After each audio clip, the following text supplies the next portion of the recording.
네, 이해찬 당대표의 속개 선언으로 더불어민주당 제272차 최고위원 회의를 속개하겠습니다. 271차 최고위원을 속개하겠습니다. 이해찬 당대표님의 발언이 있겠습니다.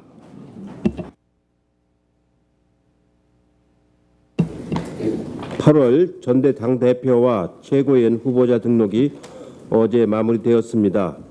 당대표 후보에 3분, 최고위원 후보에 10분이 등록을 하셨습니다. 당대표 선거는 컷오프가 없지만 최고위원 선거는 24일에 컷오프를 실시할 예정입니다. 이어 주말부터 제주와 강원을 시작으로 본격적인 전대레이스에 돌입할 예정입니다. 코로나 국난 상황인지라 이번 정기 전대는 온라인을 통해 접촉 없이 치러지는 언택트 전당대회로 치를 예정입니다. 전례 없는 방식의 전당대회인 만큼 당원과 국민의 관심과 참여를 고취할 다양하고 새로운 운동 방식을 당과 후보들은 시행해 주시기 바랍니다. 이번 전대에서 선출되는 지도부는 문재인 정부의 성공과 코로나 국난 극복, 한국판 뉴딜의 성공과 정권 재창출을 일궈낼 큰 책임을 지고 있습니다.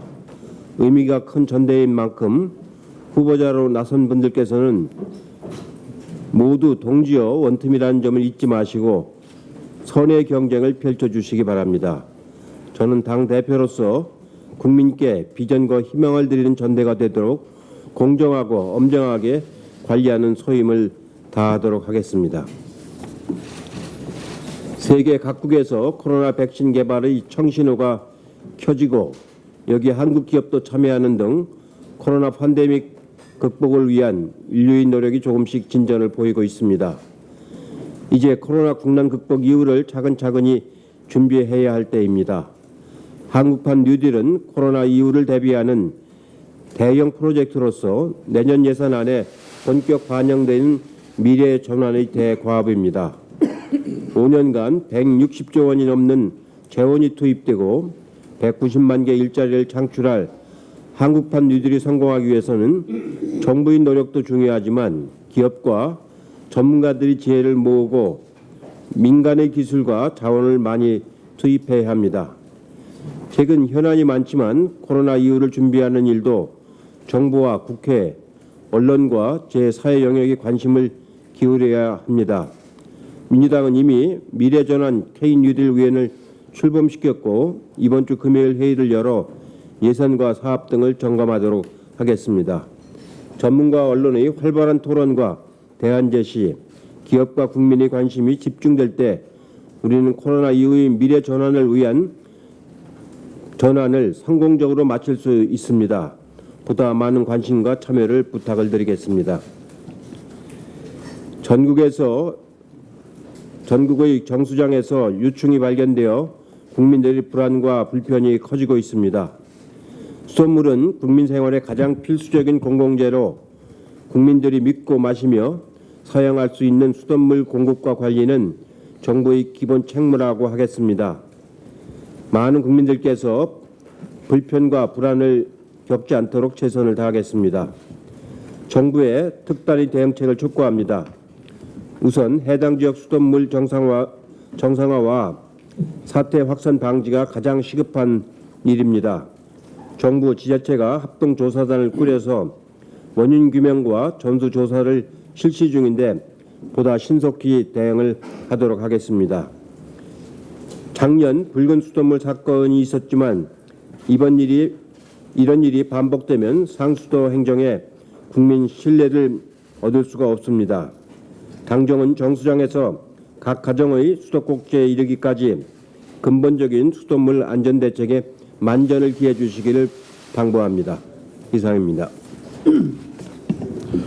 네, 김태년 원내대표의 발언이 있겠습니다. 오늘부터 21대 국회 첫 번째 대정부 질의가 시작됩니다. 대정부 질문은 국회가 국민의 대표로서 정부의 국정 운영과 현안 대응을 점검하는 자리입니다. 지난 국회까지 대정부 질문은 정책과 대안 제시보다는 어쩌면 정쟁이 우선되는 그런 아쉬움이 있었습니다. 새롭게 출발한 21대 국회에서는 국민을 실망하게 하는 과거의 대정부 질문 방식이 반복되어서는 안 됩니다. 특히 코로나 위기 속에서 열리는 대정부 질문인 만큼 소모적 정쟁 대신 위기 극복을 위한 책임 있는 국정 점검의 장이 되어야 합니다. 민주당은 코로나 극복부터 시급한 민생 현안 해결에 집중하는 대정부 질문으로 국민에게 힘이 되겠습니다. 야당도 정부를 비판하되 정확한 사실에 근거해야 하며 정책 대안도 함께 제시해 주기를 바랍니다. 막말과 가짜 뉴스로 점철된 과거와 같은 대정부 질문은 코로나19로 고통받고 절망하는 우리 국민을 더욱 힘들게 할 뿐이라는 점을 거듭 강조합니다. 21대 국회에서는 대정부 질문이 비판과 존중, 경청과 대안 제시가 공존하는 일하는 국회의 새로운 정치 문화로 정착되기를 기대합니다. 부디 국민의 눈높이에서 부합하는 대정부 질문이 될 수 있도록 여야가 함께 노력하자는 말씀을 드립니다. 내일 노사정 합의안 추인을 위한 민주노총 임시대의원대회가 열립니다. 이번 노사정 사회적 대화는 민주노총의 코로나19 원포인트 비상협의 제안으로 시작된 것입니다. 그리고 민주노총 위원장이 직접 참여해서 고용 유지를 위해 경영계와 노동계가 협력하고 정부는 전국민 고용보험 도입과 국민취업지원제도 확대 등 사회 안전망을 대폭 강화하는 내용의 합의안을 마련했습니다. 그런데 민주노총의 내부 진통 때문에 22년 만에 노사정 대타협이 무산될 위기에 처해 있습니다. 민주노총은 100만 조합원을 가진 우리 사회의 책임 있는 공적 조직입니다. 노동계를 대표하는 조직으로서 요구와 투쟁만 하는 조직이 아니라 사회적 책임을 다하는 모든 노동자의 민주노총이라는 것을 보여주기를 바랍니다. 그렇게 함으로써 새로운 노사문화, 발전된 사회적 대화의 모델을 만들어 나가야 합니다. 만약 내일 대의원대회에서 합의안 추인이 부결된다면 코로나 위기 극복을 위한 사회적 연대와 책임은 약화될 것입니다.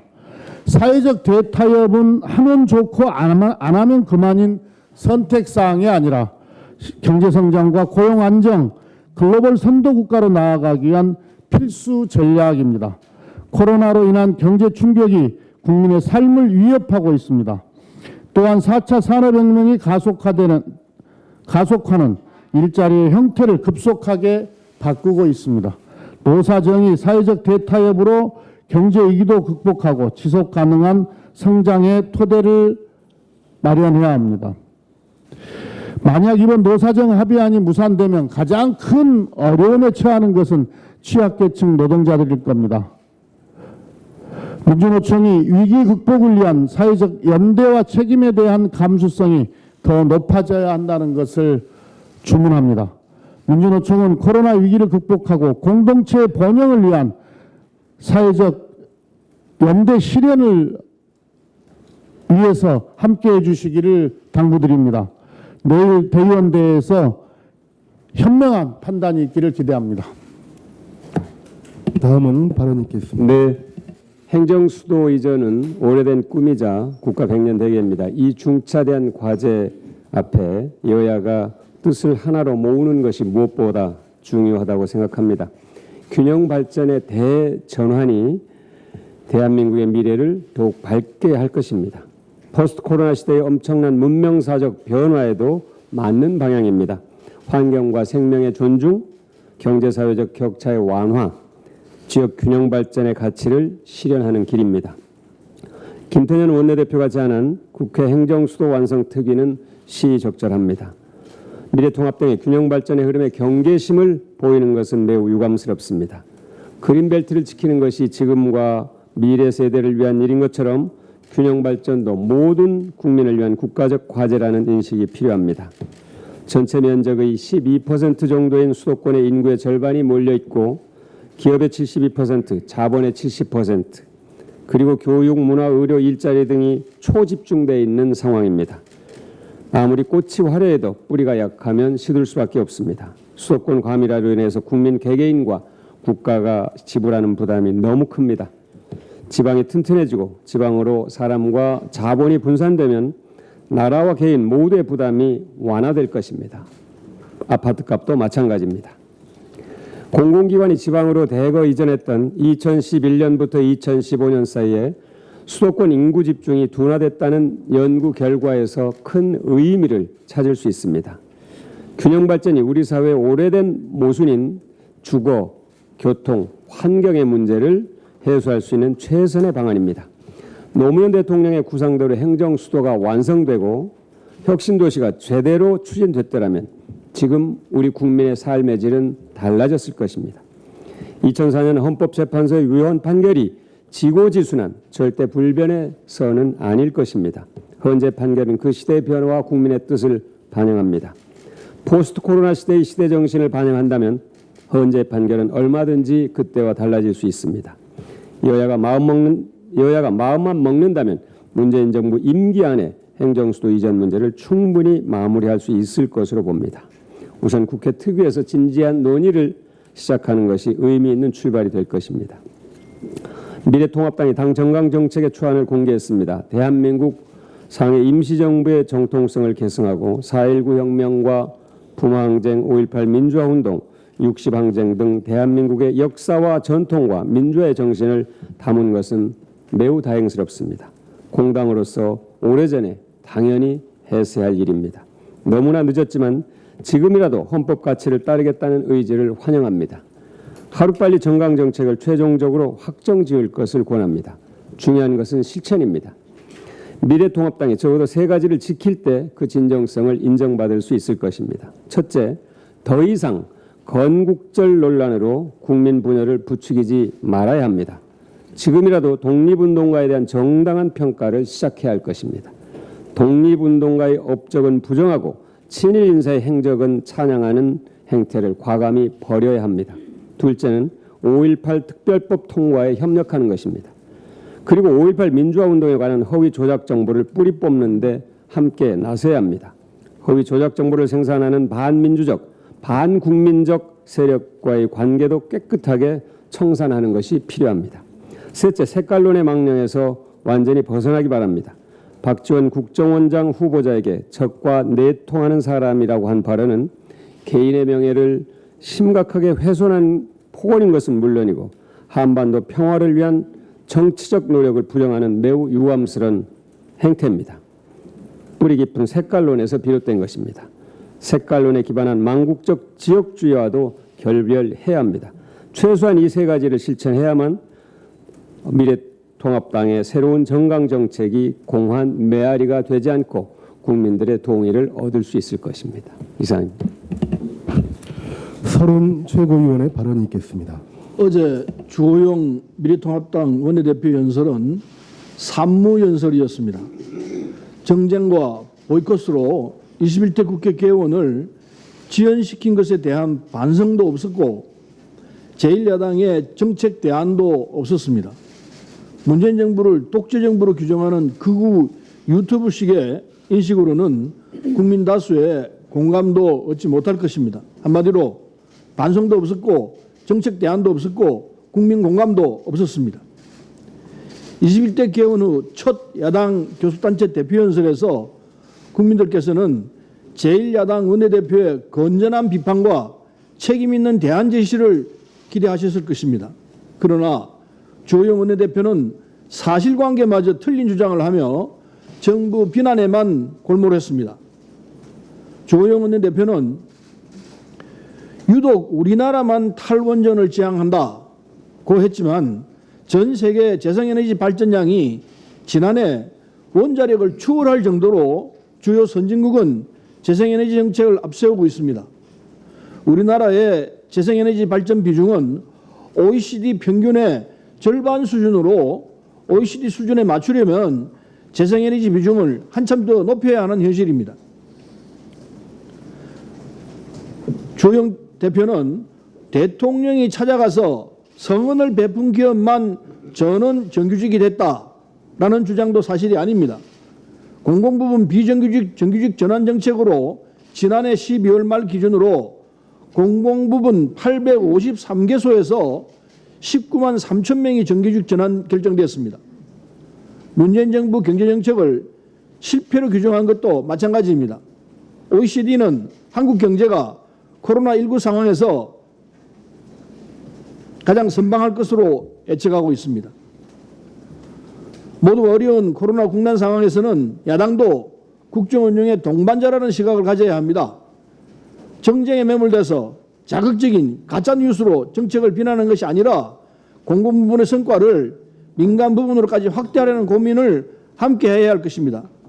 정쟁은 그만하고 민생을 챙기라는 국민의 목소리에 미래통합당이 지금이라도 귀를 기울이기 바랍니다. 이상입니다. 남인손 최고위원의 발언이 있겠습니다. 윤리감찰단 구성 등 특단의 대책으로 환골탈퇴하겠습니다. 지난 최고위원회에서 당대표 직속 당윤리감찰단을 구성 운영하기로 했습니다. 주요 당직자와 선출직 공직자 대상으로 필요시 감찰 활동을 수행하는 등 성비위 의혹 등 비윤리적, 비도덕적 문제를 근절하기 위한 방안입니다. 또한 당윤리감찰단 구성을 위한 당원 당규 개정을 비롯해서 국회의원, 지방자치단체장, 지방의원 등 선출직 공직자들에 대한 성평등 교육 연 1회 교육 의무화, 성평등 교육 미이수시 제재 조치, 성폭력 가해자 무관용 원칙, 성범죄 징계 시효 폐지를 추진하고자 합니다. 당 플랫폼은 온라인 신고센터, 부정부패나 젠더폭력 신고센터를 설치 운영해서 젠더폭력 신고 상담센터 상설화를 현실화합니다. 한편 공공기관장을 포함 고위공직자의 성희롱, 성폭력 등 현황 점검 및 대책 마련을 촉구합니다.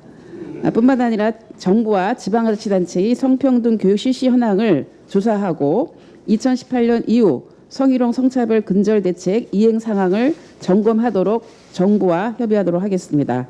또한 정부 지방자치단체 포함 모든 공공기관에 여성폭력 방지법에 따라서 여성폭력 방지대책위원회를 민간 합동으로 구성하고 인권 담당관을 배치할 것을 제안하고자 합니다. 앞으로 당은 당헌 8조에 명시된 성평등 실현을 위해서 성인지 감수성을 강화하고 성평등한 조직 문화로 혁신하고 당직 및 공직자들에게 여성 30% 할당제 실현하기 위해서 최선을 다해 나가도록 하겠습니다. 이상입니다. 네, 이영석 최고위원의 발언이 있겠습니다.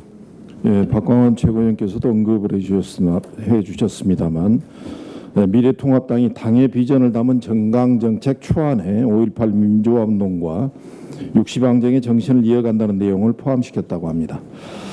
미래통합당이 보수정당 창립 이래 처음으로 정강정책에 5.18 민주화운동을 명기하기로 한 것은 퇴행적 보수화는 앞으로 절연하겠다는 의지를 표명한 것으로 받아들여집니다. 미래통합당의 전향적인 방향 전환을 환영합니다.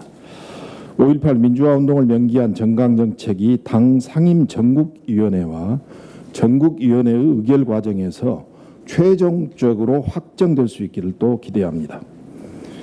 5.18 민주화운동은 역사적으로나 법적으로 이미 평가가 끝난 사안인데도 미래통합당 소속 일부 의원들은 5.18 정신을 왜곡하고 폄훼해 왔습니다. 극우 인사들이 날조에 퍼뜨리고 있는 북한군 개입설에도 동조했습니다. 심지어 미래통합당의 전신인 자유한국당 소속 국회의원들은 민의의 전당인 국회에서 5.18 망언을 서슴지 않았지만 제대로 된 징계도 받지 않았습니다. 미래통합당이 이런 행태로 인해 5.18 정신은 훼손됐고 갓난의 세월을 견뎌온 5.18 유가족과 민주인사들의 명예 또한 짓밟혔습니다. 지역 분열과 갈등도 더욱 심화됐습니다. 늦었지만 미래통합당이 정강정책에 5.18 민주화운동을 포함시킨다고 한 만큼 그 정신을 구현하는 데 한치의 소홀함이 없어야 할 것입니다. 특히 더불어민주당이 당론으로 추진할 계획인 5.18 역사왜곡 처벌법 등 5.18 관련 법안 처리에도 힘을 보태야 할 것입니다. 개혁 보수라는 명패를 달기 위해 겉으로 변화하는 척한다는 일각의 비난을 불식시키기 위해서라도 꼭 그렇게 하시길 바랍니다. 김태년 원내대표께서 그제 교섭단체 대표 연설에서 국회와 청와대 그리고 모든 정부 부처를 세종시로 이전해 행정수도를 완성해야 한다고 제안하셨는데 적극 지지합니다. 이와 함께 공공기관 이전 또한 신속히 추진되어야 합니다. 지난 20일 문재인 대통령께서 공공기관 추가 이전 구상을 보고받았다고 합니다. 대한민국은 수도권 과밀화로 극실한 몸살을 앓고 있습니다. 전국 국토 면적의 11.8%에 불과한 수도권에 인구 절반 이상이 살고 국토 면적의 0.6%인 서울에 18.8%의 인구가 거주하다 보니 주택이 항상 부족하고 집값은 지속적으로 오르고 있습니다. 반면 지방은 인구 유출과 고령화로 소멸위기에 놓여 있습니다. 이 같은 불균형을 해소하기 위해서는 수도권 공공기관의 지방 이전이 조속히 이루어져야 합니다. 현재 지방 이전 대상 공공기관 근무 인원이 6만 명에 달하는 것으로 추산됩니다. 노무현 정부 당시 추진된 공공기관 이전 사업이 지역 활성화와 지방 인구 증가에 어느 정도 기여하고 있는지에 대해서는 실증된 바가 있습니다. 국가 균형 발전, 수도권 과밀화 해소, 지역 소멸 위기 극복, 그리고 수도권 집값 안정을 위해서라도 공공기관의 지방 이전을 조속히 시급히 추진해야 할 것입니다. 이상입니다. 네, 이상 모두 발언을 모두 마치고 회의를 비공개로 전환하겠습니다. 언론인 여러분들의 협조 부탁드립니다.